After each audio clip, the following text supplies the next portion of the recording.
Good morning, everybody. Orange here with a kit reveal for Sword of Convallaria's newest global character, Luvata, the legendary sorceress. Now, if you're somebody like me who likes a good old-fashioned black mage waifu, I got the character for you. This is a girl who's going to be doing lots of AoE fire damage. She's going to be lighting the map on fire, as is kind of previewed here in the preview videos that they're dropping for her. And I guess they haven't officially at this point of recording announced she's going to be our next character, but all of the videos on their official Twitter are showcasing her. The next gameplay modes we're going to be getting are going to feature her, and you can see she's going to light the map on fire and do all kinds of crazy things. So let's go over what her kit's going to look like. So here she is, Luvata, the legendary sorceress. Right away, you get a feel for this is somebody who's going to put burning tiles all over the map, because her trait gives her 5% magic attack. When dealing crit damage, she will inflict 1 stack of ignition on the target that'll last for 2 turns. That can trigger 1 time per round. And at the start of battle, the most important thing is she gives all allies in battle burning tile immunity, so they will be immune to scorch and burning tiles. So as she is just lighting the map on fire, your whole team is going to be fine. I love this trait, and I know back in the day it used to be a thing where you would cheese higher floors of the tower by having enemies walk through burning tiles. Hey, that'll make that easier if that's still a thing. Anyway, her basic attack is just 80% magic damage, nothing really to see there.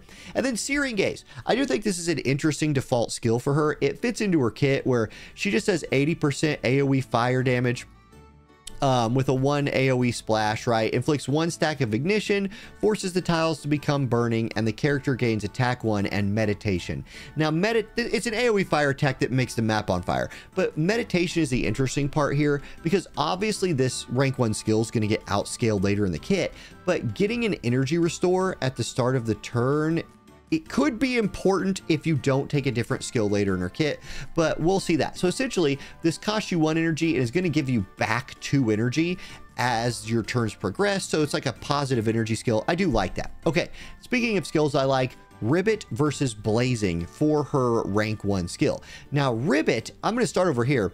Instant, turns a target into a cursed frog. Can't be used on characters immune to bound, but cursed frog, you're a frog and you can only move 1 tile. Yep, that's pretty OP. So a nice little bit of crowd control right there from her. And then Blazing is a passive at the start of the turn, inflicts Scorch on 1 random injured enemy within 3 tiles. I think Ribbit is the more powerful thing there, but we'll see how people are building her when she comes out.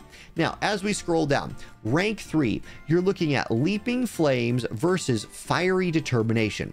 Leaping Flames is a passive. When attacking an enemy with Scorch, which you can already see, there's ways of scorching up your enemies over here, crit increases by 20%.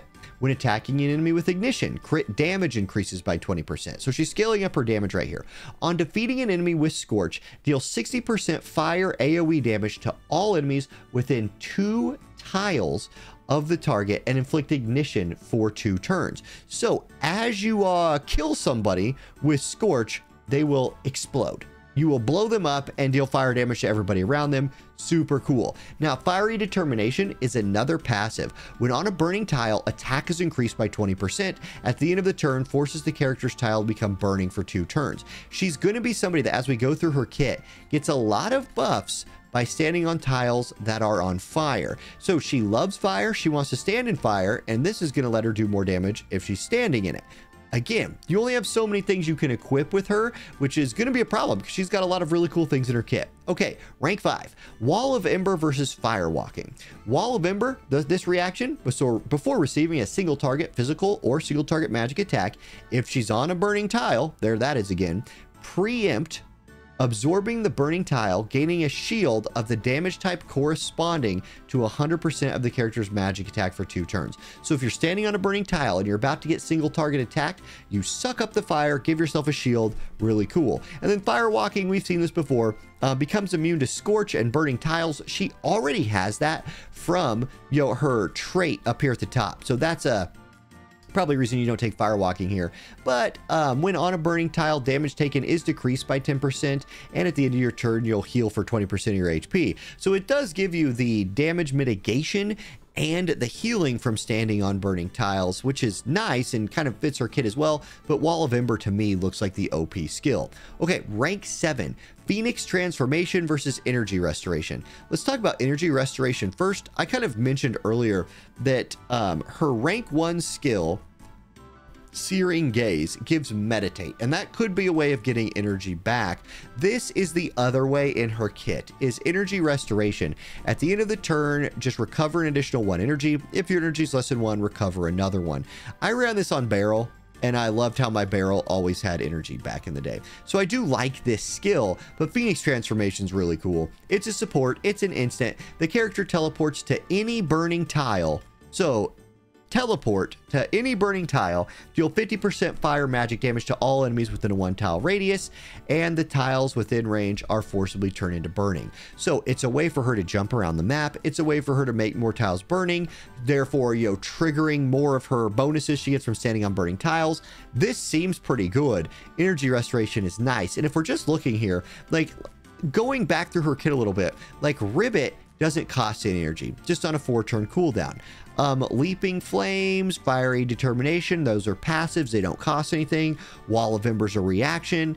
Firewalking's a reaction. Phoenix Transformation is no energy, just a cooldown. So I don't know that you need Energy Restoration, right? Like the only thing I've seen so far that even costs energy is Searing Gaze, and it costs 1 and gives you Energy Restoration, you know, with itself. Okay, now let's go to rank 9.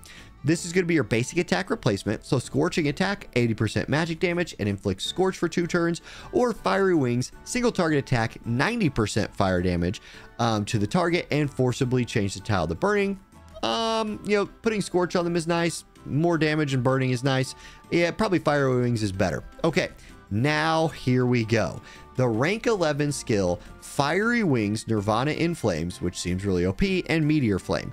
This one costs 5 energy. So Fiery Wings costs 5, which is the reason you would think about taking Energy Restoration, to just immediately begin storing up your energy if you wanted to have a early turn, like an early game Nirvana in Flames, or if you wanted to cast it a lot of times, especially if you don't have anybody else on your team providing you with Energy Restoration, which I do understand there are characters in the game who can do that. So maybe you do. We'll see how the builds play out, but let's read this skill.